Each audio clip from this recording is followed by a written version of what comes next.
நெஞ்சார நேசிக்கின்ற என் அன்பு உறவுகள் அனைவருக்கும் வணக்கம். ஏற்கனவே இருக்கிற ஒரு கோட்பாட்டை வழி வழியாக கடைபிடித்து வருகிற ஒரு மரபை நகர்த்து புதிய ஒரு கோட்பாட்டை உருவாக்க வேண்டும் என்றால் அது விமர்சிப்பார்கள், ஏற்பார்கள், எதிர்ப்பார்கள் என்றெல்லாம் கவலைப்பட்டுக் கொண்டிருக்க முடியாது. அப்படி புதிய ஒரு தத்துவத்தை முன்னிறுத்தி அதை மக்களிடையே கொண்டு போய் சேர்த்து வெற்றி பெறுவதற்கு ஒரு போர் வீரனை விட துணிவும் வீரமும் அவசியம் என்கிறார் ஐயா இறை என்பவர். அதற்கேற்ப உங்கள் பிள்ளைகள் எதற்கும் அஞ்சாமல், அடக்குமுறை ஒடுக்குமுறை அச்சுறுத்தல் எதற்கும் அஞ்சாமல் வீர தமிழ் மகன் பிரபாகரனின் பிள்ளைகளாக துணிந்து இந்த களத்திலே நிற்கிறோம்.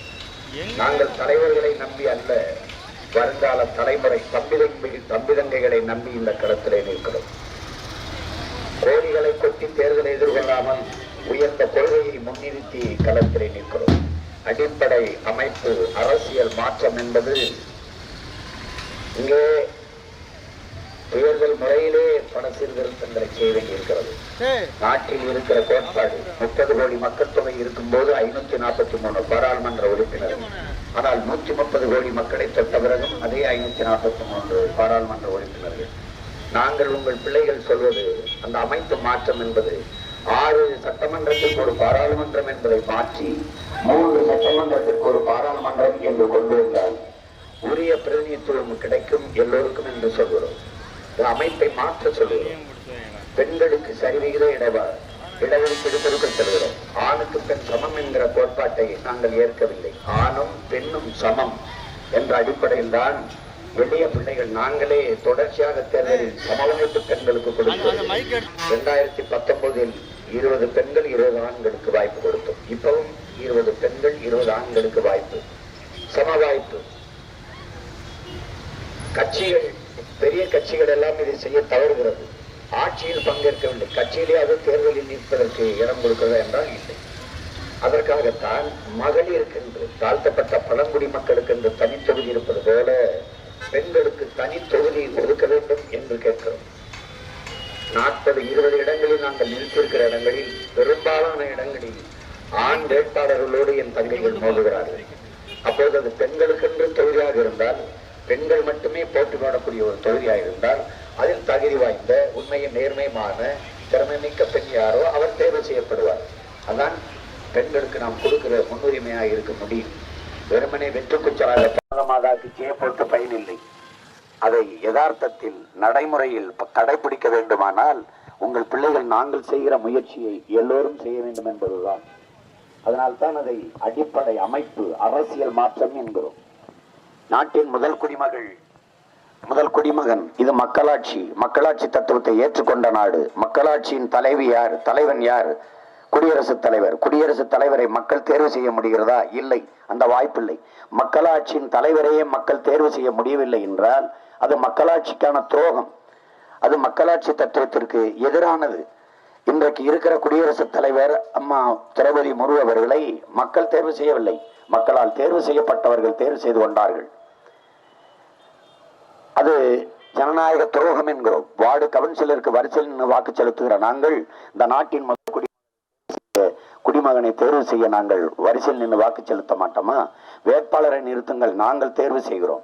மக்களை சந்தித்து வாக்கு பெற்று நன்மதிப்பை பெற்று வருகிற ஒரு பிரதிநிதிக்குத்தான் மக்களினுடைய வழி தெரியும், அவர்களுடைய வேதனை புரியும். மறுமுறை தேர்தலில் நிற்கும் போது மக்கள்கிட்ட வாக்கு வாங்க நாம் மக்களின் நலம் சார்ந்த திட்டங்களுக்கு, சட்டங்களுக்கு கையெழுத்து விட வேண்டும் என்ற எண்ணம் வரும். நியமன உறுப்பினருக்கு அது வராது.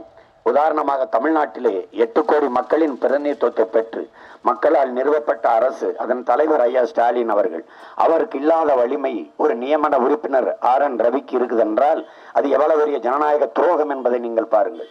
மக்களின் நலன் சார்ந்த ஒரு சட்டத்தை, ஒரு திட்டத்தை தீட்டி இதில் கையெழுத்திடுங்கள் என்று அனுப்பினார். ஒரு ஒற்றை நபர் 8 கோடி மக்கள் நிறுவிய அரசு தேர்வு செய்து ஒரு சட்டத்தை முடிவு பண்ணி, ஒரு திட்டத்தை முடிவு பண்ணி அனுப்பினால் ஒரு நியமன உறுப்பினர் கையெழுத்திட மறுக்கிறார். அப்படி என்றால் மக்களின் நலன் சார்ந்த திட்டங்கள் கிடப்பிலை கிடக்கிறது. இது ஜனநாயக துரோகம். இந்த அமைப்பை மாற்று என்கிறோம். இதுதான் அடிப்படை அமைப்பு அரசியல் மாற்றம் என்கிறோம். அரசியல் மாற்றம் என்றால் இங்கே கட்சி அரசியல், தேர்தல் அரசியல் தான் நீண்ட காலமாக இருக்கிறது. ஒரு கட்சி ஆட்சிக்கு வரும், தேர்தலை சந்திக்கும், ஆட்சிக்கு வரும். ஆட்சிக்கு வந்த பிறகு அடுத்த தேர்தலை பற்றியே சிந்திக்கும். அரசியல்வாதிகள் எப்போதும் அடுத்த தேர்தலை பற்றி சிந்திப்பார்கள். தலைவர்கள் மட்டும்தான் அடுத்த தலைமுறையை பற்றி சிந்திப்பார்கள். அடுத்த தலைமுறையை பற்றி சிந்திக்கிற தலைவர்கள் உருவாக வேண்டுமா, தேர்தலை பற்றியே சிந்திக்கிற அரசியல்வாதிகள் வேண்டுமா என்பதை அறிவார்ந்த தமிழ் சமூக மக்கள் சிந்திக்கணும். இங்கே கட்சி அரசியல், தேர்தல் அரசியல் தான் இருக்கிறது.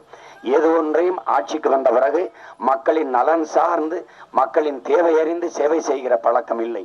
அடுத்த தேர்தலில் எப்படி வெல்வது, அதை நோக்கி எப்படி திட்டங்கள் தீட்டுவது, இதேதான்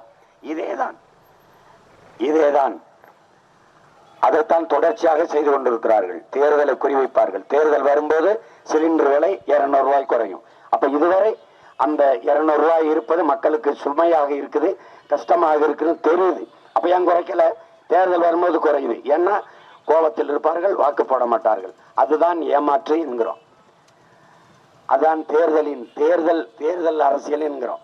மக்கள் அரசியல் என்றால் மக்களின் சுமை, மக்களுக்கு வரி சுமை இருக்கிறதுன்றது. நீங்கள் வட இந்தியாவில் 5 மாநிலங்களில் தேர்தல் வரும்போது அம்மா நிதியமைச்சர் நிர்மலா சீதாராமன் உட்கார்ந்து 200 பொருட்களுக்கான ஜிஎஸ்டி வரியை குறைத்தார்கள். அப்படி என்றால் அந்த சுமை மக்களுக்கு அழுத்தமாக இருக்கிறது, கஷ்டமாக இருக்குது. தேர்தலில் வாக்கு பெற வேண்டும் என்றால் வரியை குறைத்தாக வேண்டும் என்று தேர்தல் நேரத்தில் உட்கார்ந்து குறைக்கிறீர்கள். அதுதான் தேர்தல் அரசியல் என்கிறோம். உண்மையில் மக்கள் நலன் சார்ந்த அரசியலாக இருந்தால் இந்த வரி சுமையை விதித்திருக்கவே மாட்டார்கள். அது சிரமம் என்று தெரிகிறது. அப்போது ஏன் செய்கிறீர்கள்? அதுதான் இங்கே நாம் எழுப்புகிற அரசியல் மாற்றம். அரசியலையே மாற்ற வேண்டும் என்கிறோம். செய்தி அரசியலை தவிர்த்து செயல் அரசியல், சேவை அரசியலுக்கு வர வேண்டும். கட்சி அரசியல், தேர்தல் அரசியலை தாண்டி மக்கள் அரசியல், மக்களுக்கான அரசியலுக்கு வர வேண்டும் என்பதுதான் அரசியல் மாற்றம் என்கிறோம். மக்கள் நலன் சார்ந்து சிந்திப்பது.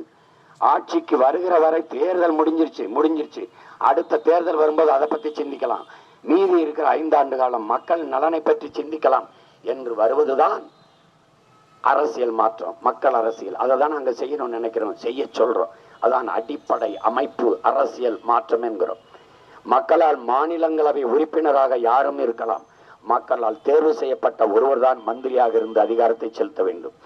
நீங்கள் உங்களை தோற்கடித்தால் ஏதாவது ஒரு மாநிலத்தில் போய் ராஜ்யசபா உறுப்பினராக, மாநிலங்களவை உறுப்பினராக போய் மந்திரியாகி அதிகாரத்தை செலுத்துவது என்பது மக்களுக்கிட்ட அதிகாரம் இல்லை, மக்களுக்கான அதிகாரம் இல்லை. அதனால்தான் மக்களுக்கான அதிகாரம் மிக வலிமையானது என்கிறார் அண்ணல் அம்பேத்கர். நாங்கள் அந்த அதிகாரம் எம் மக்களுக்கானது என்கிறோம். மக்களுக்கான அதிகாரம் வர வேண்டும் என்றால் மக்களால் தேர்வு செய்யப்பட்ட ஒருவர் தான் மந்திரியாக இருக்கணும். நீங்க 10 ஆண்டுகள் இந்த நாட்டை ஆண்ட ஐயா மன்மோகன் சிங் ஒரு முறை கூட மக்களை சந்தித்து ஒரு ஓட்டு கூட வாங்கவில்லை. நாட்டின் மிக உயர்ந்த பதவி பிரதமர் பதவி, அந்த முதன்மை மந்திரி பதவியை, அமைச்சர் பதவியை தேர்தலில் நின்று மக்களின் நன்மதிப்பை பெற்று வாக்கை பெறாத ஒருவர் 10 ஆண்டுகள் அதிகாரத்தை செலுத்திவிட்டார். ஐயா அருண்ஜேட்லி அவர்கள் தோற்கடிக்கப்படுகிறார். 1.5 லட்சம் ஓட்டிலே தோற்கிறார். ஆனால் அவரை மாநிலங்களவை உறுப்பினர் ஆக்கி கொண்டு போய் அவரை நிதியமைச்சராக்கி ஒரே ராத்திரியில் பணம் செல்லாது என்று போயிட்டார். அப்ப மக்களிடத்தில் அதிகாரம் இல்லை. மக்கள் அவர் மந்திரியா வரக்கூடாதுன்னு தோற்கடிக்கிறான். ஆனால் நீங்க தேர்வு செய்து கொண்டு போய் மறுபடியும் அவர் கையில் அதிகாரத்தை கொடுக்கிறீர்கள். இதுதான் அடிப்படை அமைப்பு. அரசியலை மாற்ற வேண்டும் உங்கள் பிள்ளைகள் துடிக்கிறோம். இது சாத்தியப்படுமா சீமான்? எது ஒன்றும் சாத்தியத்திலிருந்து பிறப்பதில்லை உலகத்திலே. என் அன்பு சொந்தங்களே, தேவையிலிருந்து தான் பிறக்குது. இது தேவையா தேவையில்லையா?